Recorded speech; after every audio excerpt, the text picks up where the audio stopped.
Good morning everyone, welcome back to my another video. আশা করছি তোমরা সকলে ভালো আছো, আমিও ভীষণ ভালো আছি। তবে আজকে সকালবেলা একটু ঘুম থেকে উঠে মনটা খারাপই হয়ে গেছিলো জানো। যখন ঘুম চোখ খুলে বাইরের দিকে তাকালাম, দেখলাম অজস্র পরিমাণে বৃষ্টি হচ্ছে। আর কালকে রাত থেকে যেহেতু আমরা প্ল্যানিং করে রেখেছিলাম যে আজকেই আমরা সমস্ত মার্কেটিং কমপ্লিট করে ফেলবো, যা যা কেনা বাকি রয়েছে সবটা কেনাকাটা শেষ করে নেব।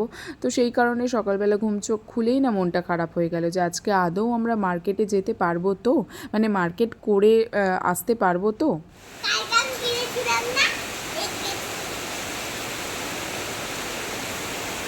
গ্রেপস বলে কেউ ছাড়িয়ে ছাড়িয়ে খায়। সকালবেলা যেরকম বৃষ্টি হচ্ছিল, বৃষ্টিটা কমে গিয়ে কিন্তু বিকেলবেলা এখন বেশ ওয়েদারটা ভালোই হয়ে গেছে। তো এখন আমরা বেরিয়ে পড়েছি মার্কেটের উদ্দেশ্যে। আমি আর আমার শাশুড়ি মা আজকে বেরিয়েছি, মানবী ওর পাপার সাথে বাড়িতেই রয়েছে। তো প্রথমে আমরা চলে এসেছি একটা টেবিল ক্লথের দোকানে। ওখান থেকে ঘরের টি টেবিলের জন্য একটা ক্লথ নিয়ে নিলাম। শুধু যে আমরা সাজগোজ করব তা তো নয়, তার সাথে সাথে আমাদের একটু ঘরও সাজগোজ করাতে হয়, মানে ঘরকে একটু সাজিয়ে গুছিয়ে রাখতে ভালো লাগে। তো সেই কারণে একটু সামান্য ঘরের জন্য সরঞ্জাম কেনা হলো। তারপর চলে এলাম আমরা সোদপুর রেডিমেড সেন্টারে, যেখান থেকে আমরা কিন্তু আমার বাবার জামা, আমার শ্বশুরমশাইয়ের জামা, এমনকি আমার ভাইয়ের জামাটাও কিনবো। বাকির মধ্যে ছিল এনারা চারজনই উইথ আমার হাজব্যান্ড। তো এদের কেনাকাটাটা এখান থেকে কমপ্লিট করে ফেলবো। তারপর আবার আরও অনেক কিছু কেনার রয়েছে, যেহেতু আজকে বলেছি যে সবটা কমপ্লিট করে যাব। তো সেই কারণে আজকে পুরো মার্কেটটা ঘুরে আমরা আমাদের যা যা প্রয়োজন সবটা কিনে নিয়ে তারপরেই কিন্তু বাড়ির দিকে রওনা হব।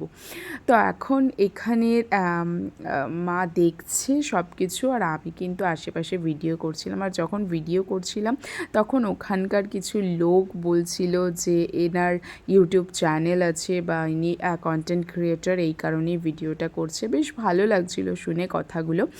তো যাই হোক, তারপর কিন্তু ওখান থেকে বেরিয়ে আমরা চলে এসেছি এখন মানভীর জন্য একটা জুতো কিনতে। মানভীর আগের বছরে না দুটো জুতো কেনা হয়েছিল, তো একটা পুরোপুরি পরে ফেলেছে আর একটা নতুন এখনও ধরা রয়েছে। তা সত্ত্বেও এখন কিন্তু আমরা আরও একটা জুতো কিনে নেব। তারপর কিন্তু আমরা চলে এসেছি এখন ঘর সাজানো ফুল কিনতে। এখান থেকে না একটা ফুলের স্টিক কেনা হয়েছে। আমরা নিয়েছি ব্লু কালারের, বাট প্রথমে দেখছিলাম যে কোন কালারটা সুন্দর হয়, এত ভালো লাগছিল না দেখতে, মনে হচ্ছিল কি সব কটা নিয়ে নিই। তো যাই হোক, এখান থেকে সমস্ত কিছু কেনাকাটার পর এখন কিন্তু বাড়ির দিকে আমরা রওনা দেব।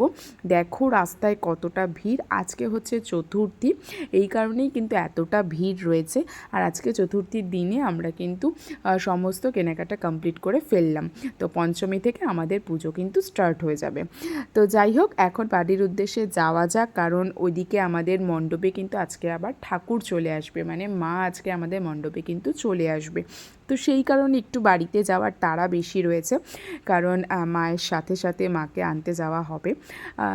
তো চলো তাড়াতাড়ি বাড়ির দিকে রওনা হওয়া যাক, কারণ বাড়িতে গিয়ে তারপর কিন্তু আমরা আমাদের মা মানে প্রতিমাকে আনতে যাব।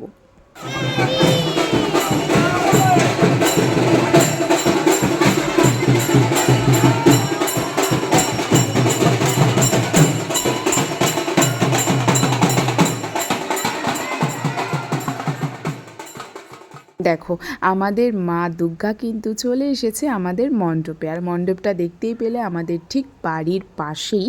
তো সেই কারণে আমাদের আনন্দটা কিন্তু একটু বেশিই হয়। আর আজ থেকে কিন্তু আমাদের পুজো শুরু, তাই সকলকে জানাই শুভ শারদীয়ার প্রীতি শুভেচ্ছা এবং অনেক অনেক ভালোবাসা। তোমরা সকলে কিন্তু পুজোটা খুব ভালোভাবে কাটাও। তার সাথে সাথে কিন্তু আমার ব্লগগুলো যদি ভালো লেগে থাকে প্লিজ একটু লাইক করো, তার সাথে একটু কমেন্ট করো, তাহলে আমার ভালো লাগবে। তো চলো আজকের ভিডিওটা এটুকুই, দেখা হচ্ছে আবার নেক্সট ভিডিওতে। ততক্ষণের জন্য সকলে ভালো থেকো, সকলকে ভালো রেখো, আর খুব সেফলিভাবে পুজোটাকে কাটাও। তো চলো, টাটা, গুড নাইট, টেক কেয়ার।